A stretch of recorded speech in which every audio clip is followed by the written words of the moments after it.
Assalamualaikum warahmatullahi wabarakatuh. Kembali berjumpa dengan saya dari Forum News Network. Buzzer yang kini diangkat menjadi komisaris independen di PT Pelni, Dede Budiarto, kembali bikin ulah. Nggak jauh-jauh urusannya dengan narasi radikalisme atau yang sering disebut oleh para netizen sebagai radikal-radikul dan juga soal khilafah. Tapi kali ini ulah Dede dianggap sudah kelewat batas karena dia melesetkan kata khilafah itu menjadi khilafah. Penggalan kata terakhir itu dalam bahasa Inggris, saya kira Anda semua tahu ya, nggak perlu saya terjemahkan apa maksudnya. Ulah Dede ini mengundang kejengkelan dan kemarahan yang sangat luas, bukan hanya dari kalangan netizen ya, tapi juga para politisi, bahkan ada ketua Majelis Ulama Indonesia (MUI) yang ikut memberikan reaksinya ya. Ketua MUI bidang ukhuwah Khalil Nafis menyebut tindakan Dede ini tidak sopan dan melanggar hukum. Yang gini orang yang nafsuan politik, ucap Khalil dalam akun Twitternya ke hari Selasa kemarin ya. Politisi Gerindra Fadlizon bahkan bereaksi lebih keras dan minta agar Menteri BUMN Erick Thohir memecatnya.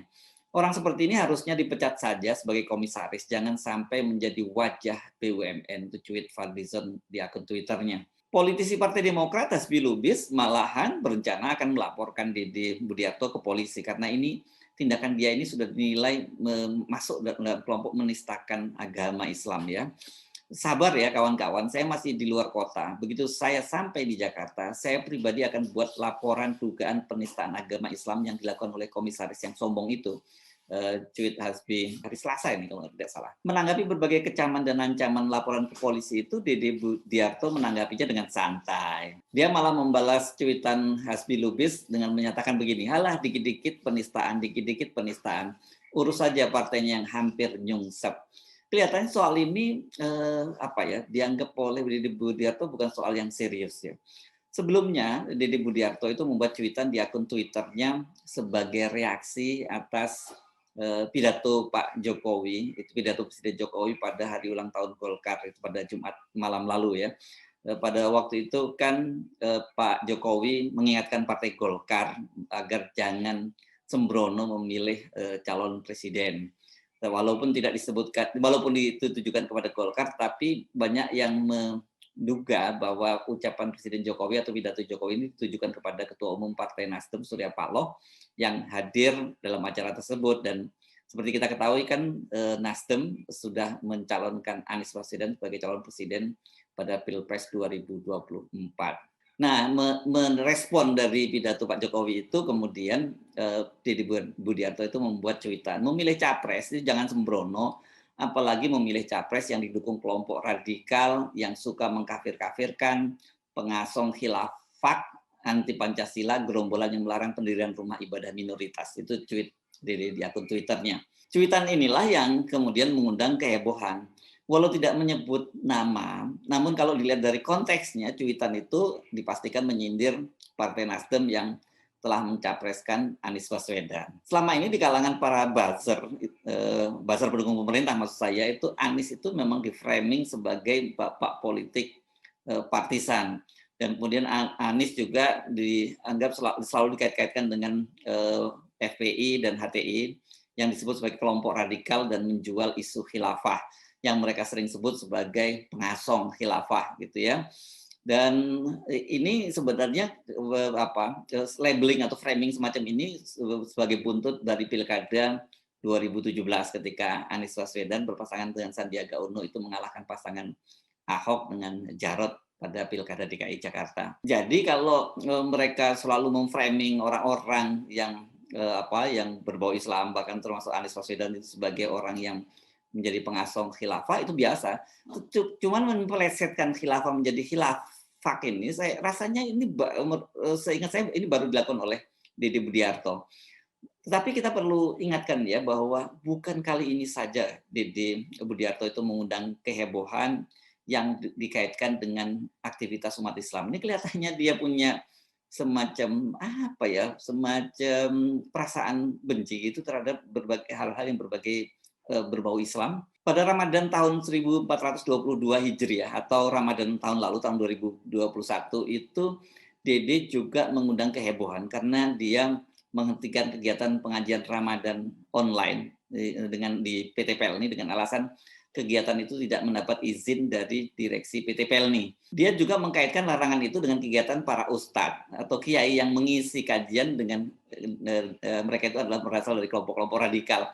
Nah, ini yang konyolnya itu karena di antara para ustadz dan kiai yang diundang itu tadi terdapat kiai ketua MUI bidang ukhuwah Kiai Khalil Nafis, ini adalah ulama NU yang jadi ulama yang dia kalau NU kan dianggap moderat, tapi ada juga ulama-ulama yang berasal dari kalangan Salafi seperti Ustadz Syafiq Riza Basalamah.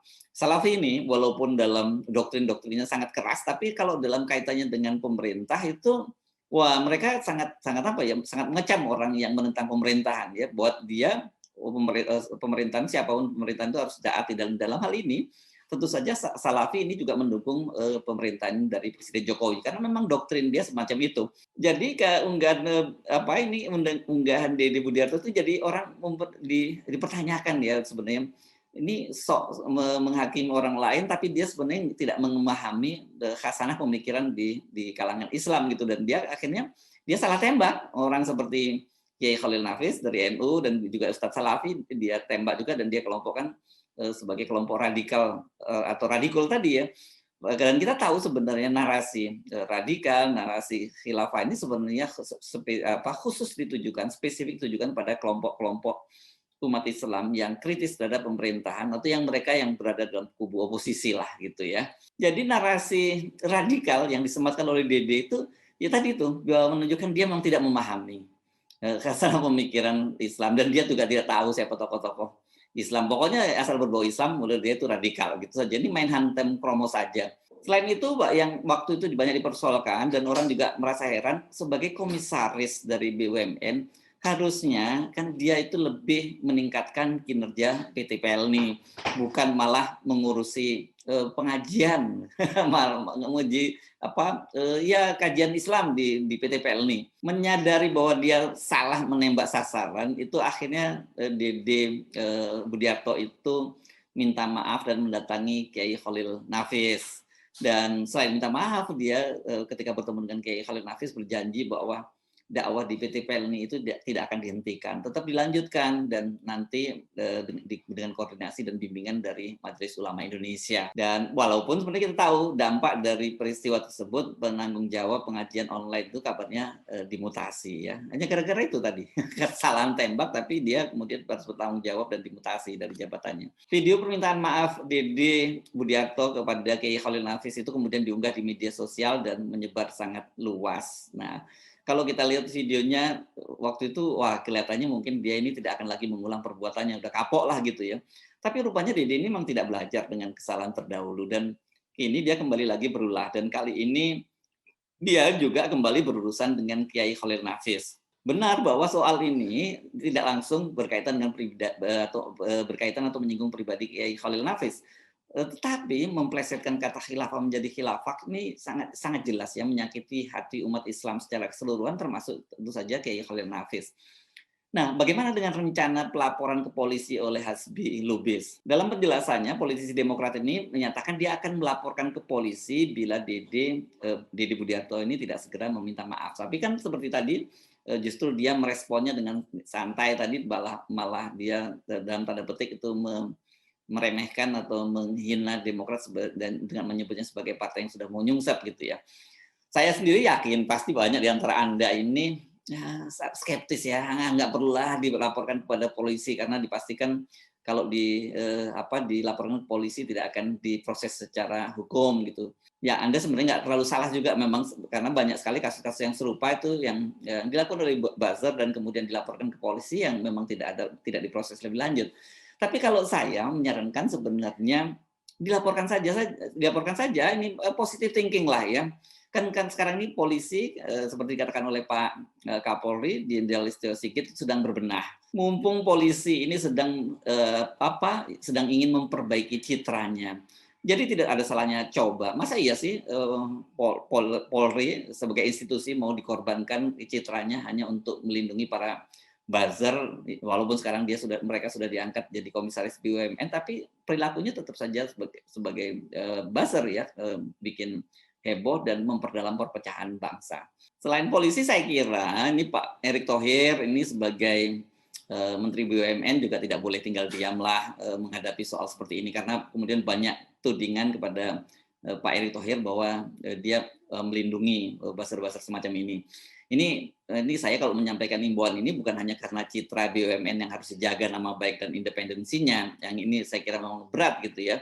Tapi ini kan bagaimanapun juga Pak Erick Thohir ini kan kita tahu lah dia sebagai Bikur sedang bersiap-siap untuk ikut kontestasi pada Pilpres 2024. Ulah komisaris BUMN yang tetap aktif sebagai buzzer gini itu pasti akan merugikan loh dan akan membuat sulit Pak Erick Thohir. Karena sebagai kandidat entah sebagai capres atau sebagai cawapres pasti Pak Erick Thohir itu ingin meraih dukungan dan tentu saja dukungan yang terbesar itu dari kalangan umat Islam. Jadi kalau Pak Erick Thohir diam saja, nanti benar seperti banyak orang yang menduga Pak Erick Thohir ini sengaja melindungi, bahkan malah sengaja memberikan semacam job desk-nya para buzzer ini memang untuk membuat perpecahan gitu ya. Ini berat kalau sampai stigma semacam itu gitu ya. Namanya stigma ya, jadi bisa benar atau bisa tidak. Tapi kalau muncul stigma semacam itu, muncul stigma bahwa Pak Erick Thohir itu melindungi buzzer yang menistakan agama Islam, ya ini nanti Pak Erick mesti kerja keras pada Pilpres 2024. Saya Suno Arif dari Forum News Network. Sampai jumpa lagi. Wassalamualaikum warahmatullahi wabarakatuh.